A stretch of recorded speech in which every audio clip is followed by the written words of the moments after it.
Assalamualaikum warahmatullahi wabarakatuh.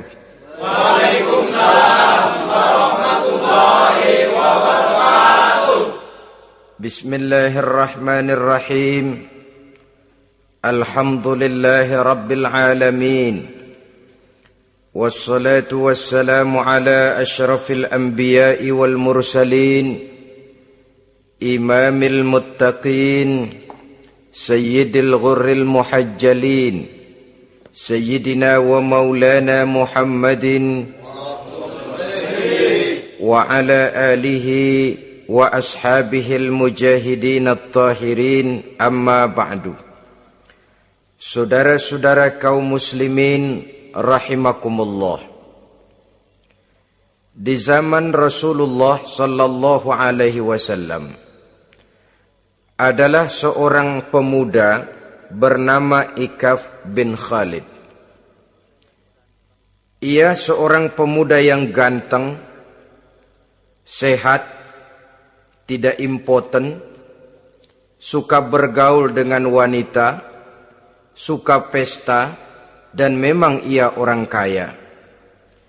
Ia selalu menunda-nunda perkawinan dengan berbagai alasan-alasan yang tidak syar'i. Sampailah keadaan Ikaf bin Khalid ini kepada baginda Nabi, sehingga ia dipanggil oleh baginda Nabi.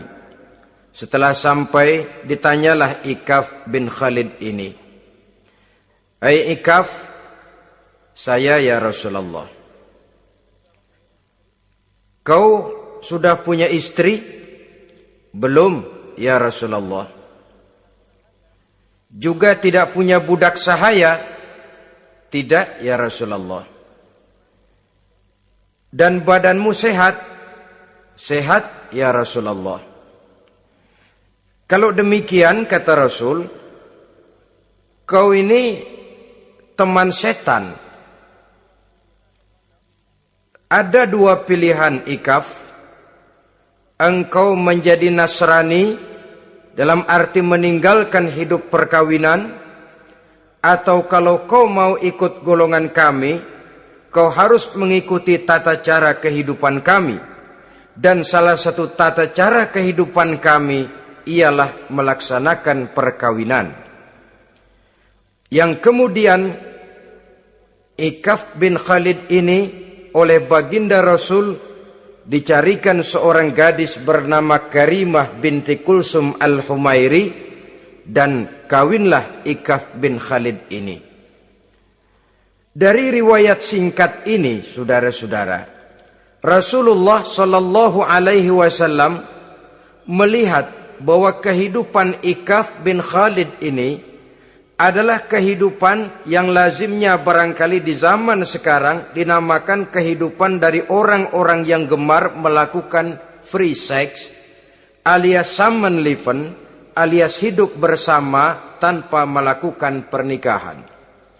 Ia sehat, ia kaya, dan ia suka bergaul dengan wanita, sehingga gaya hidup yang sedemikian ini dikecam oleh Rasulullah sallallahu alaihi wasallam. Dua pilihan ditawarkan: menjadi pendeta Nasrani yang bebas dari ikatan perkawinan, atau kalau mau menjadi muslim, ikutlah cara hidup kami, kata Rasul. Dan di antara cara hidup kami adalah melakukan apa yang dinamakan dengan perkawinan.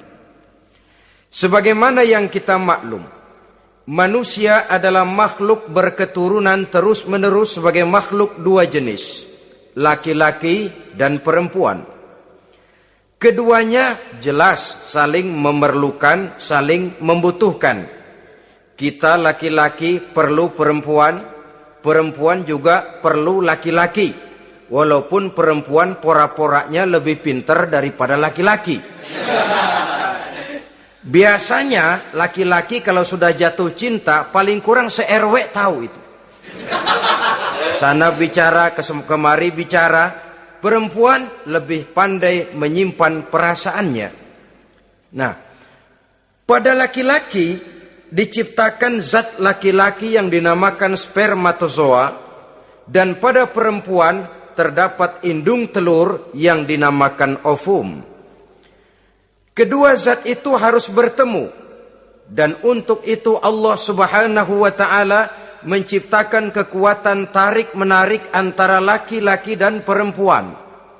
Diciptakan laki-laki dalam biologis yang laki-laki, diciptakan perempuan dalam biologis yang perempuan.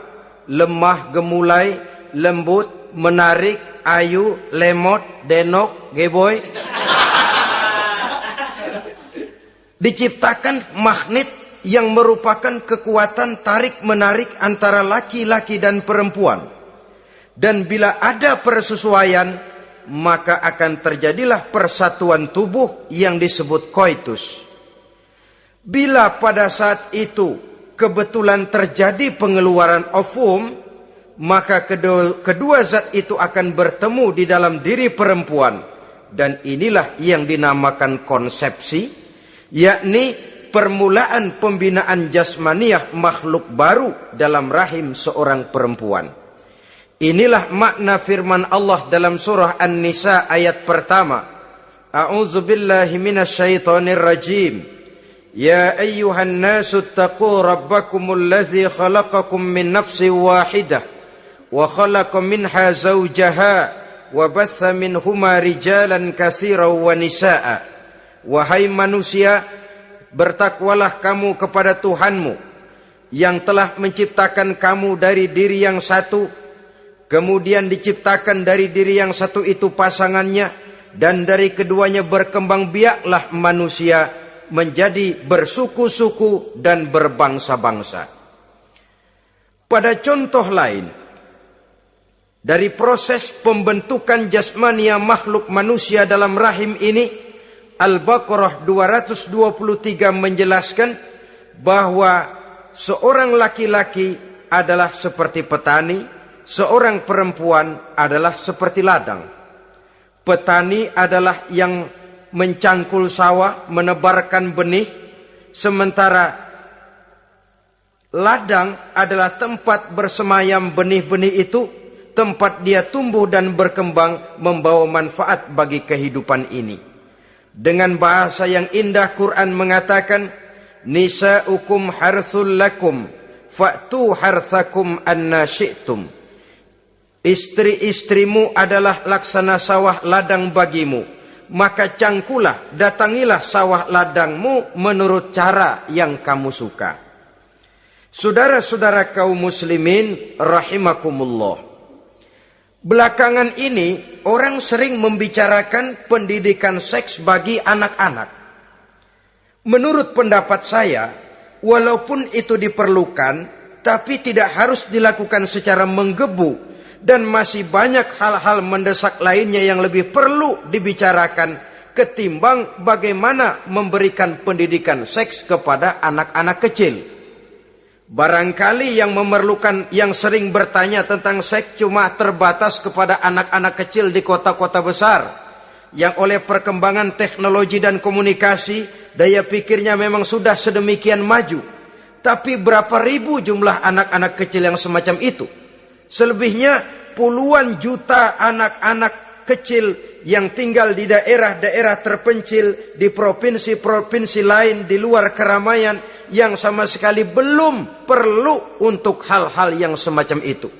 Haruskah cuma untuk membela yang 1.000 atau 2.000 orang ini saja, lalu kita mengabaikan yang puluhan juta adanya? Kita masih harus membicarakan bagaimana kurikulum pendidikan yang mapan. Kita harus membicarakan bagaimana sistem pendidikan yang memadai.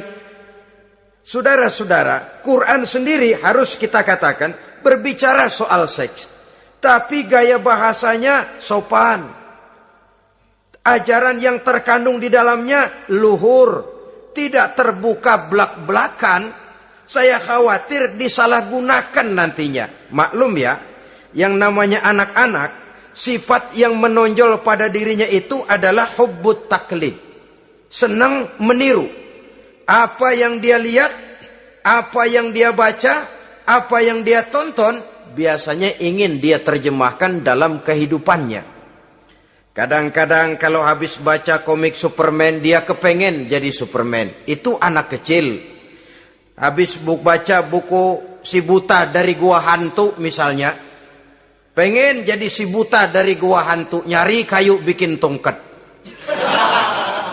Biasa, itu watak yang namanya hubbut taklid. Sekarang kalau kepada anak-anak semacam itu sudah diberikan pendidikan seks, saya khawatir. Kadang-kadang tidak dididik saja sudah lancar kok. Apalagi kalau sampai dilakukan pendidikan, khawatir disalahgunakan. Saya katakan tadi, Quran juga misalnya Al-Baqarah 223 ini. Bicara soal seks, tapi sudah lihat gaya bahasanya. Nisa'ukum harsul lakum, fa'tu harthakum anna syi'tum. Istrimu adalah sawah ladangmu, cangkulah sawah ladangmu menurut cara yang kamu suka. Mau cangkul sambil mundur juga boleh.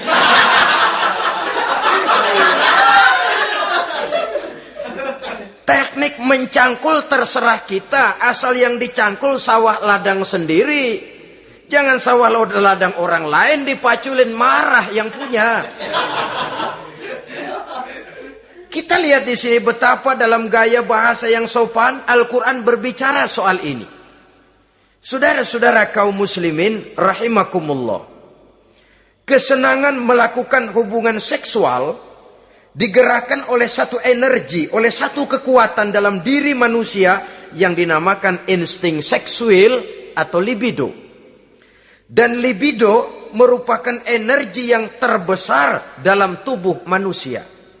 Ini harus disalurkan. Sebab kalau tidak, bahaya. Saudara tahu bahaya itu lebih bahaya dari yang bahaya. Pakai tasdid dia, bahaya. Insting seksual apabila tidak disalurkan bisa menimbulkan berbagai macam gejala-gejala yang bisa mengganggu kesehatan diri atau mengganggu lingkungan. Nah, Islam tahu itu. Islam pun tidak ingin menghilangkan nafsu. Islam memberikan legitimasi penyaluran libido, penyaluran insting seksual melalui pintu yang disebut nikah. Dengan demikian, nikah merupakan pintu legitimasi untuk manusia di dalam ia menyalurkan insting seksualnya atau libidonya atau kecenderungan untuk melakukan hubungan seksual. Tetapi saudara-saudara, oleh karena yang dinamakan nikah tidak cuma berisi hubungan seksual, tapi juga berisi tanggung jawab dan kewajiban, berisi hak dan pengertian, berisi ketenangan dan sebagainya, maka orang pada umumnya biasanya ingin mencari resiko yang lebih ringan. Hubungan seksnya mau, nikahnya ogah. Sebab apa? Karena nikah itu tidak cuma merupakan hubungan seksual saja. Ya, ia harus berisi tanggung jawab. Ya, ia berisi hak dan kewajiban. Ya, ia berisi pengertian. Ya, ia berisi penyantunan sandang, pangan, perlindungan, dan lain sebagainya. Orang lalu mengambil jalan pintas. Sehingga terjadilah kecenderungan gaya hidup yang disebut Samen Leven. Yang berangkat dari free love untuk kemudian mengarah kepada free sex. Hidup bersama tanpa diikat dengan tali pernikahan. Akhirnya apa? Kalau dirasakan cocok, ya terus. Kalau nggak cocok, ya bubar. Tidak ada satu ikatan spiritual. Kalau demikian halnya, maka manusia belum terlalu jauh nilainya daripada makhluk bernama binatang. yang penyaluran insting seksualnya tidak perlu diikat dengan pintu yang bernama nikah. Orang ingin mengambil jalan pintas, potong kompas, mau enak lalu tidak mau resiko. Hubungan seksualnya mau, tapi kemudian pernikahannya tidak mau. Akibatnya pada satu segi prostitusi, saudara tahu prostitusi, pelacuran meningkat. Perkara apa latar belakangnya itu bukan soal kita, tetapi kemudian terjadilah proses yang dinamakan prostitusi, atau kalau tidak terjadilah pergaulan bebas di dalam kehidupannya. Saudara-saudara kaum muslimin rahimakumullah, Islam pada hakikatnya memberikan alternatif, sehingga Nabi mengajarkan dalam satu hadis, ya ma'syaras syabab, wahai para pemuda, man istata'a minkumul ba'at, barang siapa di antara kamu mampu memberi nafkah. Ba'at di sini diartikan nafkah. Nafkah apa? Nafkah zahir, nafkah batin. Itu arti ba'at. Hai para pemuda, siapa di antara kamu yang sudah sanggup memberikan nafkah, baik zahir maupun batin, hendaklah dia melakukan perkawinan. Jangan lupa ini, man istata'a minkumul ba'at, yang mampu memberikan nafkah baik zahir maupun batin, hendaklah dia melakukan perkawinan. Kadang-kadang ada juga anak muda nekat banget, main derulung aja, nggak nengok kiri, nggak nengok kanan, tidak memahami yang namanya ba'at. Ba'at ini nafkah zahir. Nafkah zahir itu apa? Ya sandang, ya pangan, ya perlindungan. Nafkah batin itu apa? Ya kasih sayang, ya pengertian, ya termasuk di dalamnya melakukan hubungan seksual. Kalau itu cuma dasar itu, rasanya mah setiap kita mampu. Tapi kan tidak cuma itu yang jadi modal bagi satu perkawinan. Siapa di antara kamu yang sudah mampu memberikan nafkah, hendaklah dia kawin. Fa illam yastati', tetapi apabila dia tidak mampu memberikan nafkah itu, fa alaihi bisyam, hendaklah dia melakukan puasa. Sebab apa? Puasa ini esensinya kemampuan mengendalikan hawa nafsu. Umpamanya ada pemuda, badannya sehat, tidak sakit, tetapi dia belum mampu untuk memberikan nafkah. Sementara temperamennya termasuk tegangan kelas tinggi, gak boleh kecolek dikit mau ngedredet aja. Yang semacam ini oleh Nabi, fa'alaihi bisyam, kalau memang belum mampu memberikan nafkah, hendaklah puasa. Sebab apa? Puasa lebih mengendalikan diri. Saudara-saudara, apabila puasa ini pun dirasakan juga berat, maka ada cara lain untuk menetralisir libido itu tadi. Kecenderungan untuk melakukan hubungan seksual. Dengan apa misalnya? Dengan jalan melakukan olahraga. Dengan melakukan olahraga, hormon yang membentuk libido tersalurkan, terkuras melalui energi yang dikeluarkan pada saat melakukan olahraga. Atau dengan jalan yang keempat, menjauhi hal-hal yang bisa menimbulkan rangsangan seksual. Bisa dengan puasa tadi, bisa dengan olahraga, bisa dengan lain-lain yang kira-kira bisa menghindarkan kita dari hal-hal yang bisa menimbulkan rangsangan seksual. Sehingga Al-Quran pada surah Al-Isra ayat 32 berpesan, la taqrabuz zina innahu kana fahishatan wa sa'a sabila. Jangan kamu mendekati zina, sebab sesungguhnya zina perbuatan yang keji dan jalan yang sangat buruk. Jangan mendekati zina. Mendekati zina artinya mendekati hal-hal yang bisa membawa kita kepada perbuatan zina. Termasuk misalnya bacaan-bacaan Parno. Nah, ya. Itu Parno nggak boleh dibaca. Blue film, ngintip, ini juga penyakit ini.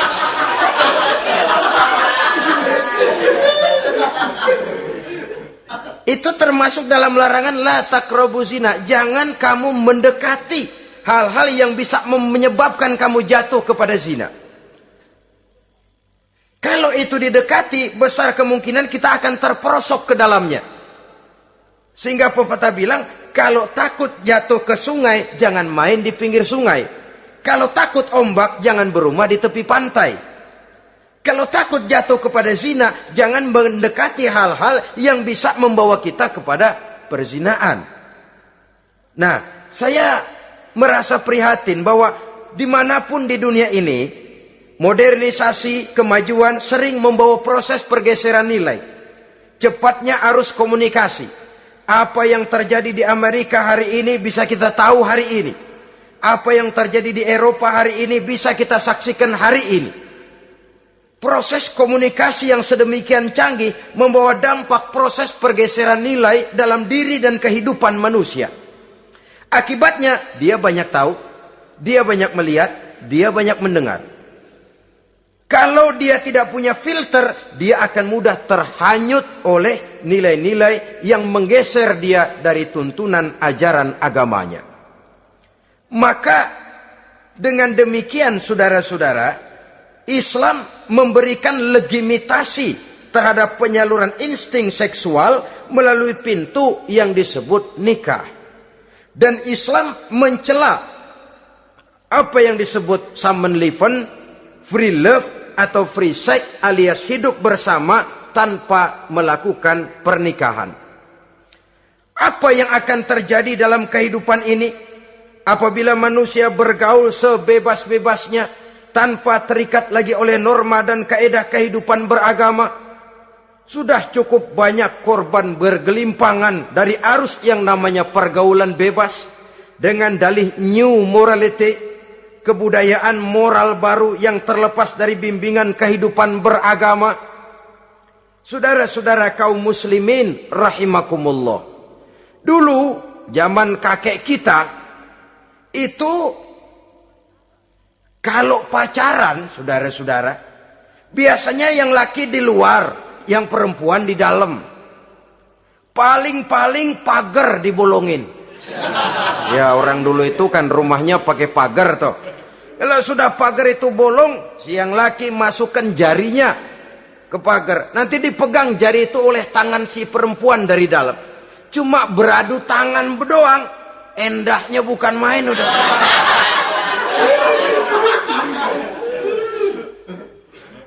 Sekarang saudara-saudara, saya lihat kayak orang beli sepatu. Orang beli sepatu curang banget. Beli mah belum tentu jadi, nyedengin hayo aja.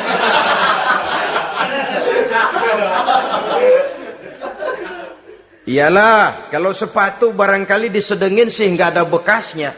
Kalau anak orang disedengin, Allahu Akbar. Ya sedang sih sedang.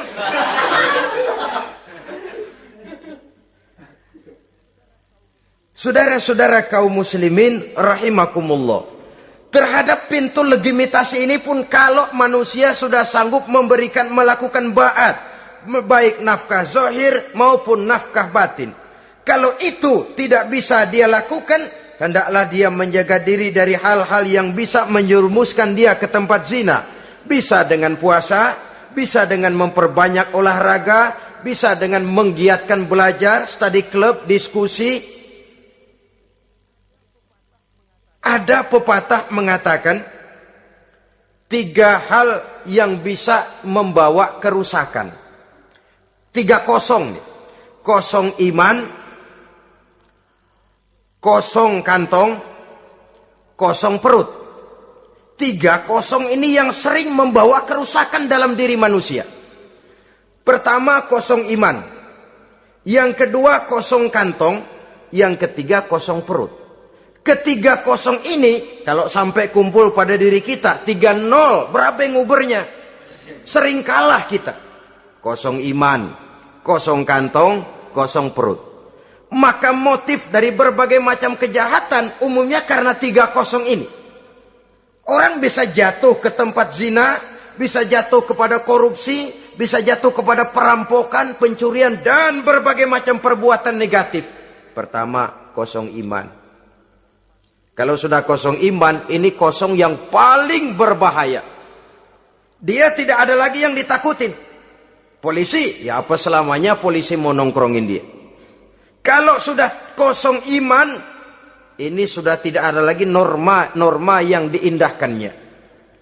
Yang kedua, kosong kantong. Orang kalau kosong kantong mudah gelap mata. Bawaannya udah was-was mulu uring-uringan. Kosong kantong. Yang ketiga, kosong perut. Kosong perut ini lapar, kemiskinan maksudnya bisa membuat orang jadi jahat. Bisa membuat orang menjadi pelacur, bisa membuat orang jadi koruptor, bisa membuat orang jadi penjahat. Itu motifnya karena kosong perut. Dari 3 kosong ini yang paling berbahaya sesungguhnya kalau orang sudah mengalami kosong iman. Perut kosong, kantong kosong, tapi iman penuh, masih ada rem. Ya. Kantong kosong, perut kosong, iman kosong juga, jebol, bablas sudah. Tidak ada rem lagi dalam kehidupannya. Hampir segala macam motif kejahatan yang terjadi di pentas dunia ini, umumnya karena 3 kosong ini tadi. Karena kosong iman. Sekarang ini kan pergaulan bebas bukan semata-mata karena orang lapar, bukan karena orang perlu uang, tapi kadang-kadang ada karena memperturutkan hawa nafsu. Kalau sudah ke sana, kosong apa itu? Kosong iman. Ada tante-tante girang, ada om-om senang, ada macam-macam lah. Kurang duitkah mereka? Cukup. Laparkah mereka? Kenyang. Apa yang kosong? Kantong penuh, perut penuh, iman yang kosong. Maka terjadilah proses yang namanya penyimpangan-penyimpangan seksual dari pintu legitimasi yang sudah diberikan oleh agama tadi. Kadang-kadang iman juga tertekan karena perut, persoalan ekonomi, atau karena memang kosong daripada kesibukan-kesibukan lain. Kosong kantong, motivasi ekonomi, ini seluruhnya bisa menjadi motivasi utama dari terjadinya berbagai macam penyimpangan. Karenanya Islam memberikan pintu legitimasi lewat jalan yang disebut nikah. Sehingga Nabi mengajarkan, hai para pemuda, siapa di antara kamu yang sudah mampu memberikan nafkah baik zahir maupun batin, hendaklah dia melakukan perkawinan. Sebab sesungguhnya perkawinan lebih memelihara pandangan, lebih memelihara kehormatan diri. Dari segi pandangan lebih terpelihara, dari segi kehormatan diri juga lebih terpelihara. Diberikan legitimasi lewat pintu yang halal bernama nikah. Kalau sudah didapat dengan cara yang halal, menikmatinya pun enak. Tetapi sesuatu yang didapat dengan jalan haram, menikmatinya pun gak enak, saudara-saudara. Celingak-celinguk. Contoh yang paling dekat, kucing aja kucing. Kucing ya, kalau memang ikan boleh nyolong dia curi di dapur ikan itu. Makannya gak tenang dia. Matanya selata plotot. Ada kaleng jatuh, lari kencang bener dia. Rupanya kucing sendiri tahu kalau yang dia makan itu barang curian. Tapi kalau ikan kita yang kasih tuh ikan, kucing geledek bunyi, anteng aja dia. Kenapa? Dia tahu benar ikan yang dia makan itu ikan yang didapat dari pemberian orang, resmi, formal, sah. Begitu juga hubungan seksual ini. Kalau resmi diikat dengan tali pernikahan, orang tenang-tenang saja. Tenang, aman, ayem, tentram. Tapi kalau yang nyolong-nyolong, lihatin dah. Segera dibopun pisang. Mana nyamuk gede-gede banget, gerusak gerusuk. Hansip lewat kabur dia. Padahal Hansip mah lagi ronda. Tapi ada semacam perasaan bahwa ini belum waktunya. Itu yang tidak bisa mendatangkan ketenangan. Jadi akibat dari pergaulan bebas, free sex ini, bahaya yang pertama tadi itu, hilangnya ketentraman dalam hidup.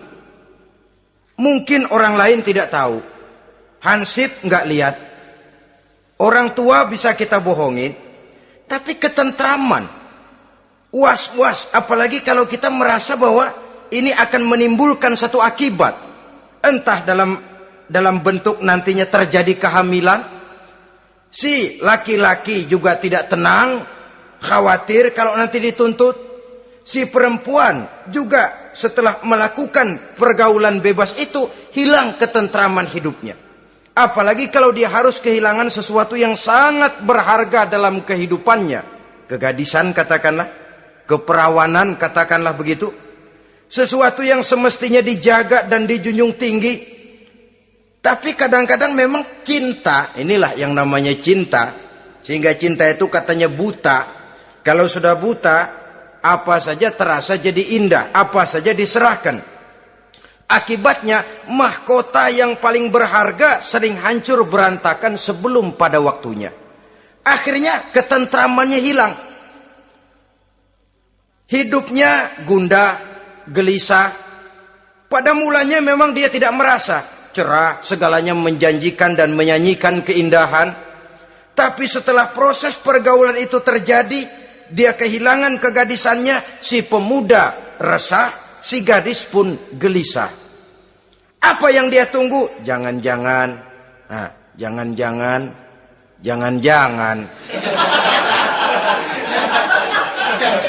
Ini biasanya tanggal segini sudah keluar, ini kok belum. Waduh, jangan-jangan. Makin merana lah dia. Tidak ada lagi ketentraman dalam hidupnya. Akibatnya kegelisahan itu lalu tumbuh dalam hidupnya.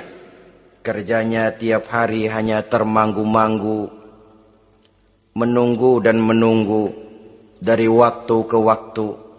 Tapi yang ditunggu tak mau tahu. Akan bicara lidahnya terasa keluh, sedang waktu terus berlalu. Hatinya terasa pilu, bagai diiris dengan sembilu. Mau keluar rasanya malu. Salah elu.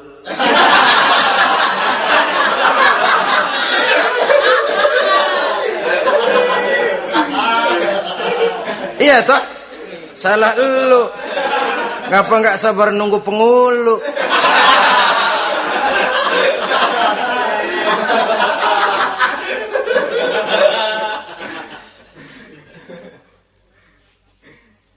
Bacalah surat-surat kabar berapa banyak sudah gadis-gadis bergelimpangan jadi korban.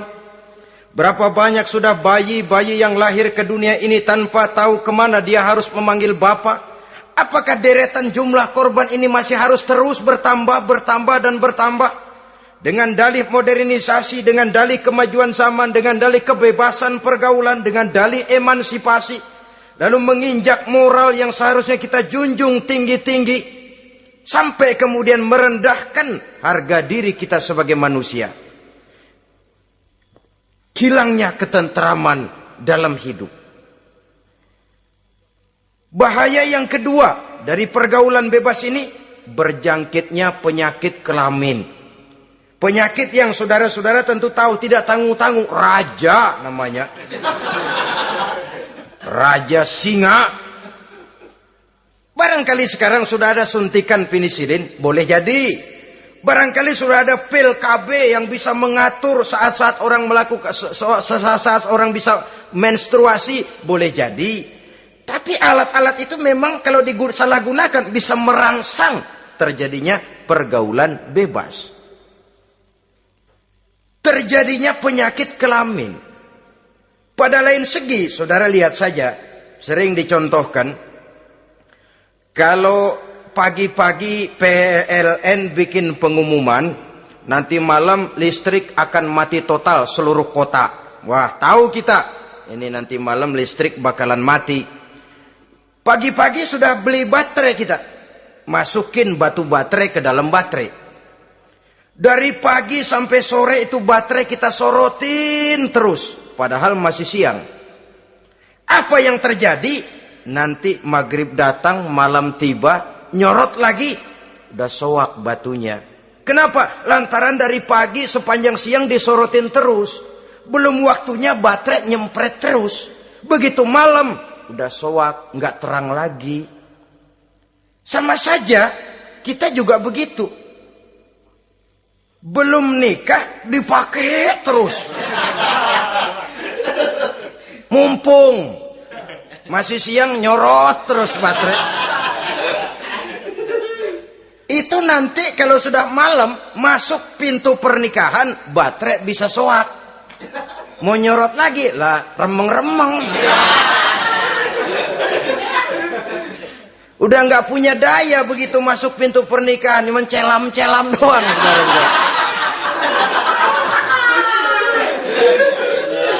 Kata orang-orang bisa assalamualaikum doang, nggak masuk, keluar lagi udah. Permisi doang. Saudara hadirin yang saya hormati, jadi itu juga termasuk satu jenis penyakit yang nantinya tentu akan merusak dan mengganggu keharmonisan hidup berumah tangga. Apalagi kalau sampai di tempat-tempat yang merupakan prostitusi umum, yang segala macam jenis bisa tumplek-blek di situ. Kita bisa bayangkan jenis penyakit-penyakit yang tumbuh di sana. Jadi dengan demikian saudara-saudara, yang kedua bahaya dari free sex ini bisa menimbulkan penyakit kelamin. Yang ketiga, mengganggu kelangsungan keturunan. Apalah dosanya anak-anak kita kalau mereka harus terlahir dengan membawa penyakit yang diwariskan oleh orang tuanya? Sudah kita ini bersalah, kesalahan itu terus diteruskan oleh anak kita juga. Alangkah kejamnya kelangsungan daripada keturunan. Sehingga dengan demikian saudara-saudara, kalau Islam memberikan pintu legitimasi lewat aturan yang disebut pernikahan atau perkawinan, maka itu memang untuk kepentingan dari kemanfaatan manusia itu sendiri. Penyakit yang keempat dari bahaya free sex ini, kita tahu bahwa seks memperturutkan nafsu seks itu sama dengan bayi. Bayi kalau nggak disapi, saudara-saudara, disapih ya, diberhentiin nyusu, itu sampai SMP SMA juga ngempeng terus dia. Kadang-kadang seorang ibu kan berat, aduh anak saya mau disapih, kasihan. Terus jangan disapi, sampai SMA masih ngempeng dia. Nafsu begitu, kalau diperturutkan, tidak diblokir, ya terus dan terus. Umumnya nggak ada orang yang nggak ketagihan kalau sudah melakukan hubungan seksual. Sehingga ada orang terlambat nikah, ketika ditanya bagaimana kamu nikah, nyesel kenapa? Kalau tahu enak dari dulu aja.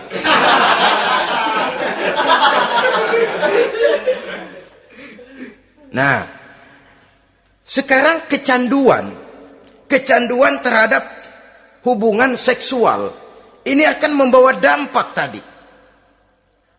Pertama, dia lari ke tempat prostitusi kalau ada uang. Andai kata pun dia kaya, ini jelas mengganggu ekonomi rumah tangganya, setidaknya ekonomi keluarganya. Kalau dia tidak termasuk orang kaya, dia bisa melakukan perbuatan negatif. Sepatunya dia jual dulu, celananya digade dulu. Karena lu nih apalah gue ngebut banget nih.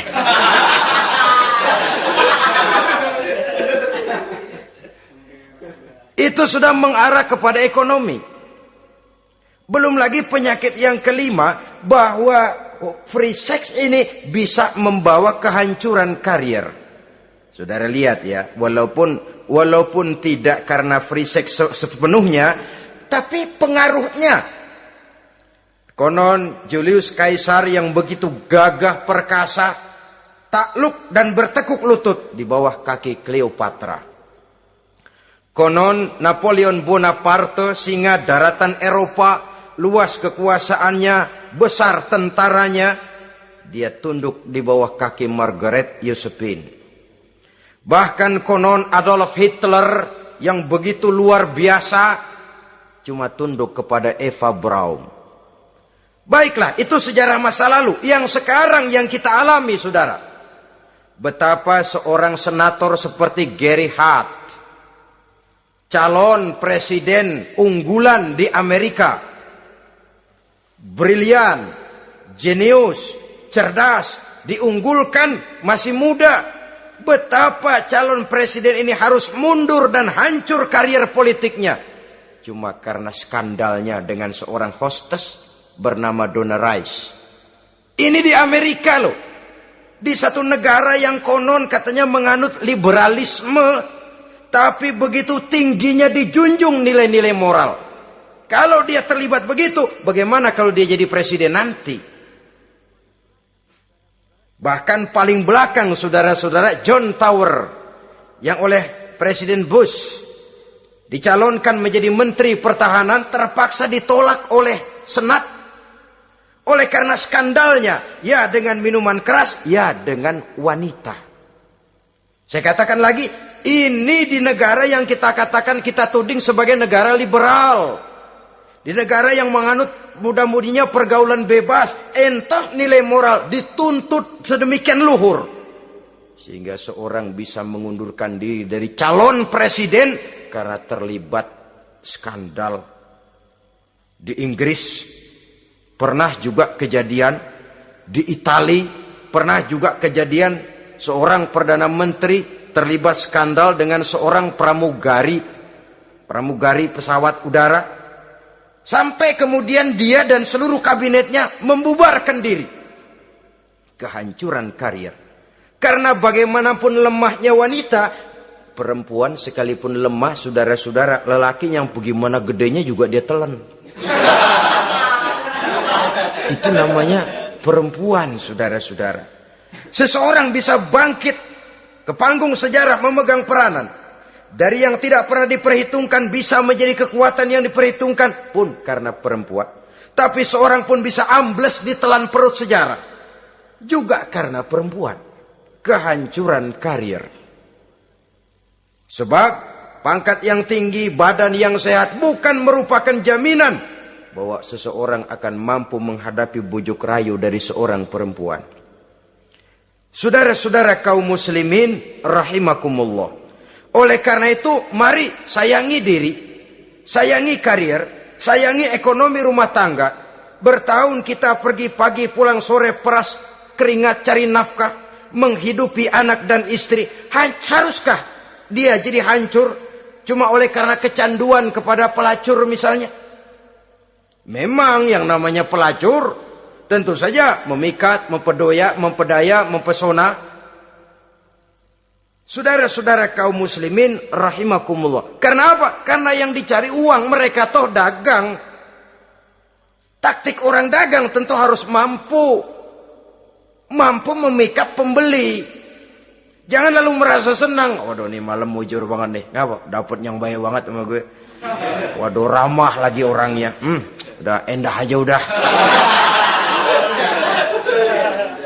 Ya wajar saja, namanya orang dagang.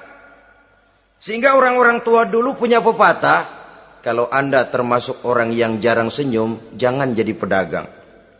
Pedagang wanyun mulu, siapa yang betah beli? Itu kan termasuk psychology of salesman. Memang caranya orang dagang yang mesti begitu. Dia membujuk, dia merayu, dia mempedaya, dia mempesona. Jatuh kita ke kerayuannya, sulit untuk bangkit kembali. Karena itu, jangan dibiasakan. Yang sudah terlanjur, tidak ada terlambat untuk menarik diri.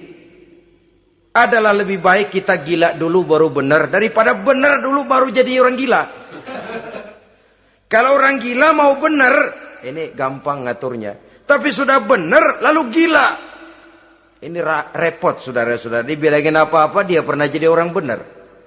Lebih baik kita memulai hidup ini dengan lembaran kelabu, kalau pada akhirnya kita bisa mengganti dengan lembaran-lembaran putih, daripada kita mulai dengan lembaran putih kalau akhirnya jadi kelabu.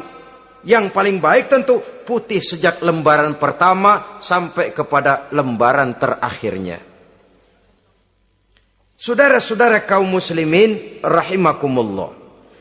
Lalu selain zina, apa penyimpangan-penyimpangan seksual itu? Ya, penyimpangan yang umum yang tidak dilakukan oleh sepasang suami istri dinamakanlah dia dengan zina. Tapi kadang orang mencari jalan lain untuk menyalurkan insting seksualnya itu.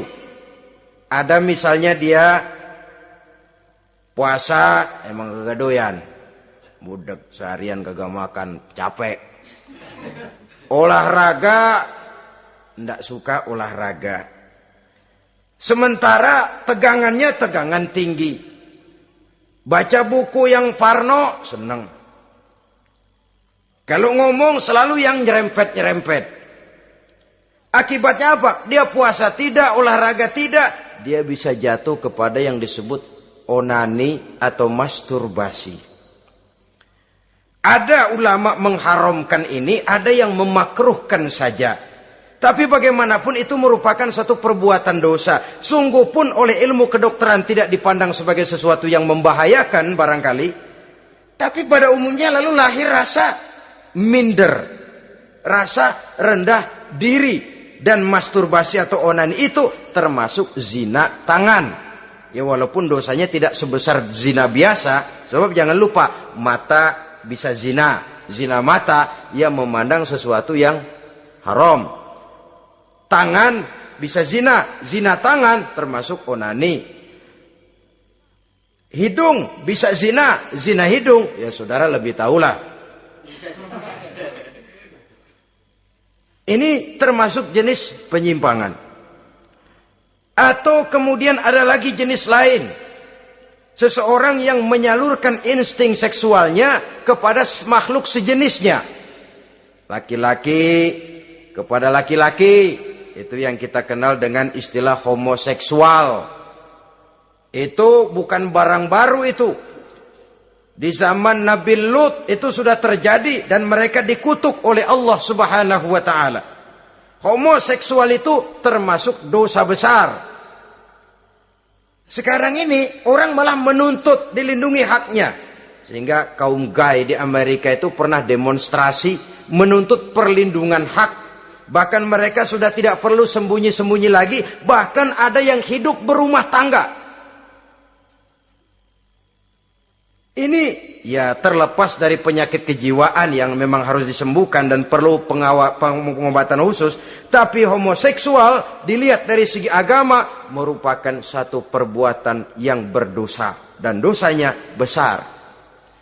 Atau perempuan dengan perempuan. Itu yang kita kenal dengan istilah lesbian. Kadang-kadang karena patah hati ngelihat laki bawaannya udah gedek aja udah. Tadinya kebangatan digombalin, kebangatan percaya penuh. Habis turayuan 17 lapangan keluar semua. Akhirnya dia berhadapan dengan kenyataan yang membuat dia kecewa. Broken, benci kepada laki-laki. Ada yang bersimpati sesama jenisnya. Terjadilah pergaulan intim sesama perempuan. Itu yang kita kenal dengan istilah lesbian. Dan itu pun merupakan penyimpangan yang juga berdosa pelakunya itu. Dua. Ada penyimpangan lain yang disebut eksibisionisme. Apa itu? Seseorang memperoleh kepuasan seksual apabila dia memamerkan. Ngunjuk-ngunjukin. Ini termasuk penyakit kejiwaan. Penyakit pameran. Memamerkan auratnya kepada orang lain. Di situ dia merasakan satu kepuasan. Jangankan memamerkan ya, dalam artian memperlihatkan. Melihat begitu saja sudah bukan perbuatan yang baik, apalagi sampai memamerkan. Kemudian juga termasuk penyimpangan ini apalagi? Apa yang dinamakan dengan masochisme. Apa dia? Seseorang yang baru mendapat kepuasan seksual, melalui penderitaan, penyiksaan, atau dikenal juga dengan sadisme ini. Melakukan hubungan seksual melalui penyiksaan, penghinaan, penderitaan. Di sana dia merasakan ada kepuasan seksual. Ini merupakan penyimpangan yang berbahaya. Sudah hubungan seksualnya di luar pernikahan berbahaya dan berdosa besar. Membuat orang lain menderita dan sakit, itu juga merupakan suatu perbuatan dosa. Kemudian yang kelima, apa yang disebut dengan pedofilia. Belakangan ini kita sering baca surat kabar atau majalah, ada orang tua berhubungan dengan anak kandungnya sendiri. Inna lillahi wa inna ilaihi raji'un. Ini udah bapak moyangnya dosa ini. Sudah zinanya dosa dilakukan kepada anak kandung sendiri. Bahkan pernah 2 orang anak kandungnya masih SMP digarap sekaligus oleh bapak kandungnya sendiri. La haula wa la quwata illa billah. Sudah kayak apa hati orang tua? Anaknya sendiri. Bapak moyangnya dosa. Penyimpangan seksual sampai hati seorang bapak bergaul dengan mempergauli. Bahkan kalau mempergauli barangkali mendingan memperkosa anaknya sendiri, anak kandungnya yang dilahirkan oleh istrinya, itu yang digarapnya. Saudara-saudara kaum muslimin rahimakumullah. Begitulah memang makin maju zaman, makin canggih teknologi, makin canggih juga kriminalitas di dalam dunia ini. Namun seperti kita maklum, polisi punya satu teori. Kejahatan bisa terjadi karena 2 faktor yang dinamakan faktor N dan K, niat dan kesempatan. Niat ada, kesempatan tidak ada, sulit untuk berbuat jahat. Kesempatan ada, niat tidak ada, tidak jadi orang berbuat jahat. Tapi di antara 2 faktor ini, yang paling utama sesungguhnya adalah faktor N, faktor niat. Kalau niat sudah kuat, kesempatan bisa diciptakan. Waktu bisa ditunggu, momen bisa dinantikan. Tapi kalau niat yang tidak ada, bagaimanapun banyak kesempatan, kita tidak akan mungkin untuk bisa melakukan kejahatan. Karena faktor niat itu yang tidak ada. Oleh karena itu agama mengajarkan, ala inna fil jasadi mudghah, iza solahat solahal jasadu kulluh, wa iza fasadat fasadal jasadu kulluh, ala wahiyal qalbu. Ketahuilah bahwa dalam tubuh manusia ada segumpal daging. Jikalau daging itu baik, seluruh tubuh akan menjadi baik. Jikalau daging itu rusak, seluruh tubuh akan menjadi rusak. Ala wahiyal qalbu, ketahuilah bahwa daging itu tidak lain adalah hati. Jadi kalau tubuh manusia ibarat satu kerajaan besar, yang menjadi raja adalah hati. Seluruh anggota badan yang lain merupakan prajurit yang hanya tunduk kepada komando sang hati. Bila hati baik, seluruh anggota tubuh dan panca indera akan menjadi baik. Tapi bila hati rusak, maka seluruh anggota tubuh akan melakukan kerusakan. Tangan akan melakukan kerusakan. Kaki akan berjalan ke tempat yang rusak. Lidah akan membicarakan yang rusak. Mata akan memandang yang rusak. Telinga akan mendengar yang rusak. Dan selanjutnya karena hati memang sudah kotor. Maka bicara soal hati artinya bicara soal niat. Bicara soal niat kaitannya erat dengan faktor keimanan. Oleh karena itu di tengah kemajuan zaman kesempatan bisa diciptakan. Yang jadi kendali dan kendala utama daripada kita terjerumus melakukan kejahatan tidak lain adalah faktor iman adanya.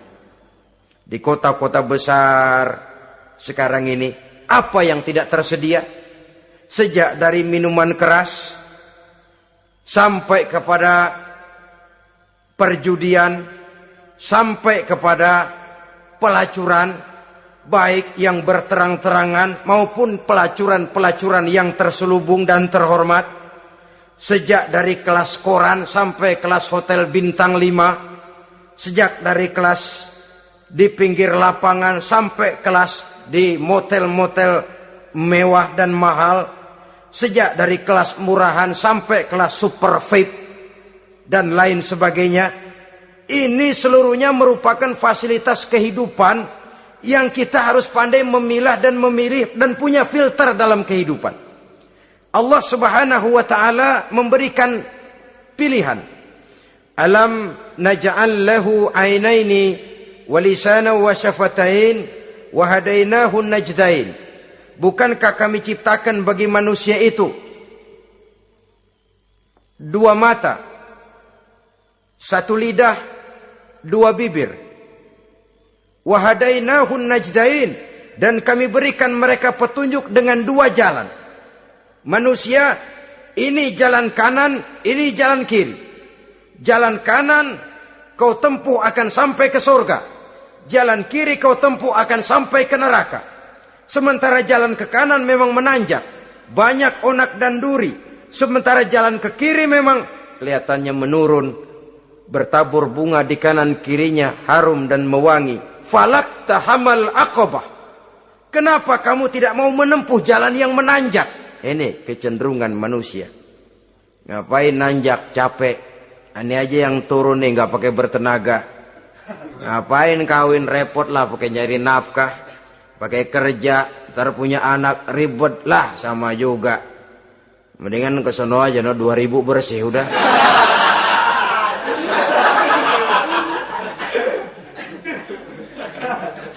Falak tahammal aqabah. Mengapa kamu tidak mau menempuh jalan yang nampaknya menanjak ini, padahal di ujungnya menanti pancaran sinar kebahagiaan? Kau turuni jalan yang kelihatannya menurun ini, padahal di bawahnya menunggu jurang kehancuran yang sangat teramat dalam. Saudara-saudara kaum muslimin rahimakumullah. Dengan demikian, apabila Islam melarang manusia dengan larangan yang keras, jangan terjebak dalam pergaulan bebas, jangan berendam di dalam free sex, sesungguhnya adalah untuk kepentingan daripada manusia itu sendiri. Untuk martabatnya sebagai makhluk yang mulia tetap terjaga, ketenangan dan ketentraman hidupnya tetap terpelihara, jauh dari segala macam penyakit kelamin yang bisa membahayakan dirinya dan keturunannya, membawa kemantapan dan kemapanan di dalam ekonomi, dan juga jenjang karier yang dititinya, jenjang karier yang ditempuhnya. Taruh kata tidak menanjak, tapi juga tidak menurun. Sekurangnya dia bisa mempertahankan apa yang sudah diperolehnya itu. Ad-dunya mata' wa khairu mata'iha al-mar'atus salihah. Dunia ini memang kesenangan, mata', perhiasan. Dan perhiasan yang baik adalah perempuan yang soleh. Perempuan yang soleh yang tidak hanya memberikan kenikmatan jasmani, tapi juga memberikan ketentraman rohani, yang diikat dengan satu tali formal yang dinamakan dengan pernikahan atau perkawinan. Sah baik menurut agama juga menurut negara. Kita bisa menikmati kecenderungan insting seksual tadi dalam satu nada yang tenang, aman, tentram, memberikan kebahagiaan, kepuasan zahir dan batin. Tapi kalau jalan pintas yang kita tempuh, potong kompas yang kita pilih, kita lebih suka jajan, lebih suka ngeteng.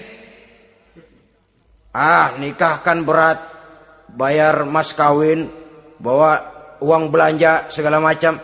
Iya, tapi sekaligus. Setelah itu saudara boleh pakai seumur hidup, asal masih ada napasnya masih bisa dipakai.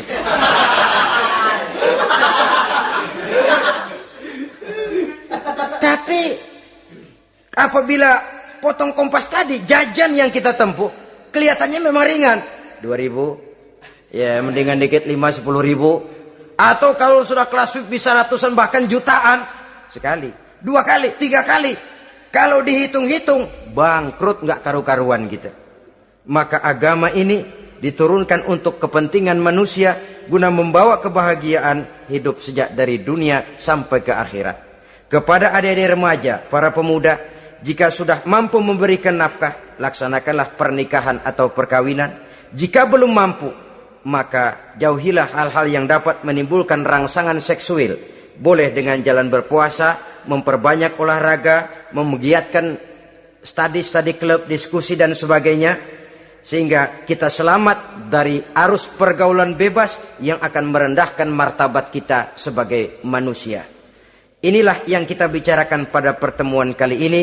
Terima kasih atas segala perhatian, mohon maaf atas segala kekurangan. Usikum wa nafsi bitaqwallah. Wassalamualaikum warahmatullahi wabarakatuh.